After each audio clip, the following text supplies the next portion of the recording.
नमस्ते। आज आपण टोमॅटोचा सार बनवणार आहोत। त्यासाठी लागणारे साहित्य: टोमॅटो उकडून त्याच्यामधले साले आणि बिया सेपरेट करून अशी प्युरी तयार करून घेतली आहे, कोथिंबीर, खोबरे, लसूण, मीठ, तिखट, जिरे, मोहरी। आपण वाटण तयार करण्यासाठी लागणारे साहित्य: त्यामध्ये थोडे जिरे, कोथिंबीर, ओलं खोबरं असेल तर ओलं घेऊ शकता किंवा सुकं पण घेऊ शकता। ओल्याने खूप छान चव येते, पण सध्या आता ओलं नाही आहे माझ्याकडे, म्हणून सुकं घेतले आहे। तुमच्याकडे ओलं असेल तर तुम्ही ओले खोबरे घेऊ शकताय। लसूण, ह्याचं आपण वाटण तयार करून घेणार आहोत। आपण गूळ पण वापरणार आहोत। आता आपलं तेल कडक तापले आहे, तर त्यामध्ये आपण मोहरी, थोडे जिरे, आपण जो मसाला केला होता तो वाटण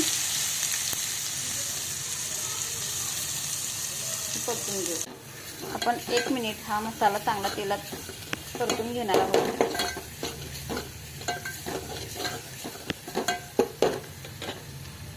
आता त्यामध्ये आपण तिखट, हळद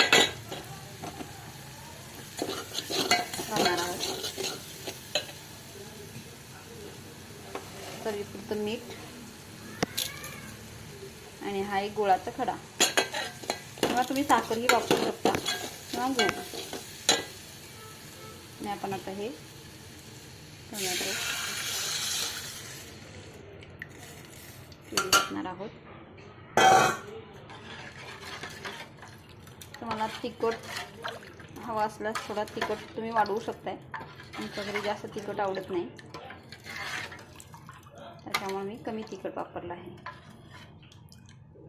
हा सार तुम्ही भाताबरोबर, चपातीबरोबर किंवा भाकरीबरोबर खाऊ शकता। खूप छान लागतो। व्हिडिओ आवडले असल्यास लाईक, शेअर आणि सबस्क्राईब करा।